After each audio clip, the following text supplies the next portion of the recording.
आप सभी को मेरा शुभ। मैं लता विद्या बाल भवन सीनियर सेकेंडरी विद्यालय से संस्कृत की अध्यापिका हूँ।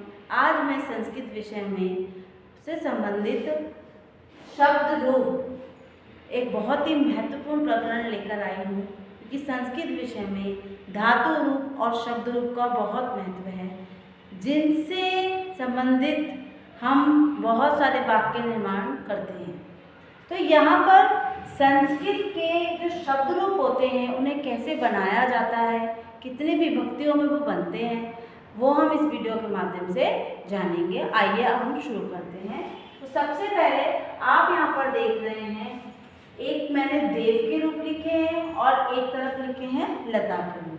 तो सबसे पहले जो देव है, देव अर्थात इसके बोलने पर और इसके अंत में अ की आवाज आती है। लता अर्थात इसके बोलने पर आ, मेरा जो मुख है वो बड़ा खुल रहा है और आवाज भी आ रही है आ। अर्थात देव, इस शब्द के बोलने पर इसके अंत में अ आ रहा है और इसके अंत में आ रहा है। आप कहेंगे कि दोनों में क्या अंतर है और इसका क्या इसमें प्रयोग है। जी हाँ, इसका बहुत महत्व है, मैं बताती हूँ। यदि किसी शब्द के उच्चारण में उसके अंत में अ आए तो वो पुल्लिंग को दर्शाता है। अर्थात जो देव है या फिर अश्व है, गज है, बहुत सारे ऐसे शब्द रूप होंगे, शब्द हैं संस्कृत में जिनके अंत में अ आता है, तो वो पुल्लिंग अर्थात अकारांत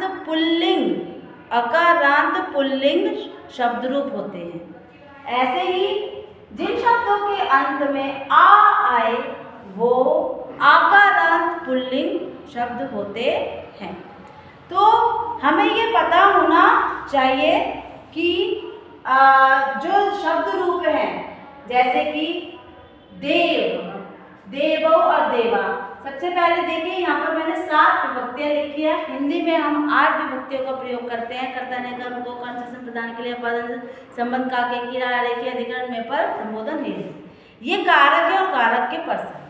यहाँ पर आप देखेंगे 7, लेकिन संस्कृत में जो होता है प्रथमा, द्वितीय, तृतीय, चतुर्थी, पंचमी, षष्ठी, सप्तमी और 8वीं जो होती है वो संबोधन। यहाँ पर ये विभक्ति है और ये 3 वचन है, एक वचन, द्विवचन और बहुवचन। तो यहाँ पर तीनों वचनों में ये दे रखे हैं देव। तो जैसा हम विभक्तियों का प्रयोग करते हैं, जैसे कि कर्ता ने कर्म को, तो कर्ता विभक्ति इसमें नहीं होती। तो देव यानी देव, देवो अर्थात 2 देव और देवः अर्थात अनेक देव। ऐसे ही द्वितीय में देवम, अब द्वितीय विभक्ति हमारी क्या कहती है? कर्ता ने कर्म को कर्ण से। यहाँ पर देवम यानी देव को, देवो 2 देवों को और देवान अनेक देवों को। फिर तृतीय देवेन, एन, यहाँ पर एन इसकी पहचान है तृतीय विभक्ति अर्थात कर्ता ने कर्म को कर्ण से, यानी कोई कार्य किसी के माध्यम से हो रहा है। जैसे देव से, देवाभ्याम यानी देव के द्वारा, देवे अनेक देवों के से या अनेक देवों के द्वारा।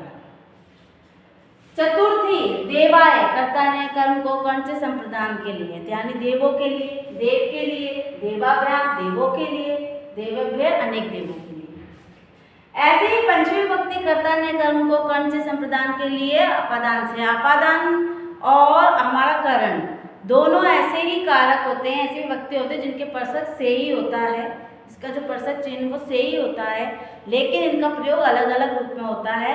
जो हमारा पंचमी विभक्ति होता है उसका जो पर्षक चिन्ह का प्रयोग होता है वो अलग होने के भाव में होता है। जैसे पेड़ से पत्ता गिरा, तो यहाँ पर देवा यानी देव से अलग देवाभ्याम और देवेभ्य।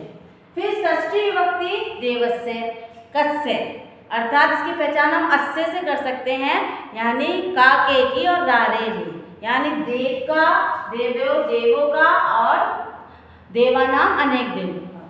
सप्तमी देवे, ए से एड़ी, इसकी मात्रा से हम इसकी पहचान कर सकते हैं। कर्ता ने कर्म को कर्ण से संप्रदान के लिए अपादान संबंध का के अधिकरण में पर। में पर इसका परसक चिन्ह है, यानी देवे, देव में, देव्यो, देवो में, या फिर दो देवों में देवेशु या देवो, अनेक देवों में यानी देवो पर।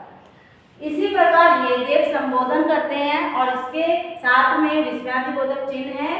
ये आप देख रहे हैं, इसे विस्मयादिबोधक चिन्ह कहते हैं। तो हे देव, हे देवो, हे देवो और हे देवा, हे देवा, अनेक देव। तो इस प्रकार आपने देखा कि यहाँ पर देव के शब्द रूप थे। इसी प्रकार मैंने यहाँ पे आकारांत स्त्रीलिंग जो बना रखे हैं, लता, लते, लता, लताम, लते, लता, लतया, लताभ्याम, लताभि, लताए। यहाँ पर जो चिन्ह देख रहे हैं वो इसलिए लगाए क्योंकि ये बिल्कुल इसी के समान रूप से यहाँ पे लिखा हुआ है। लताभ्य, इसी प्रकार लताया, डैश, लताभ्य, लताया, लतयो, लतानाम, लताया, डैश, लताशु, हे लते, हे लते और हे लता। तो यहाँ पर आप देखेंगे शब्द रूप जो कि बहुत ही आसान है इन्हें समझना, लेकिन इसके लिए हमें विभक्तियों का ज्ञान होना बहुत ही ज़रूरी है। आशा है कि आपको ये वीडियो बहुत अच्छी लगी होगी और ये वीडियो आपके लिए बहुत ज़्यादा लाभदायक सिद्ध होगा।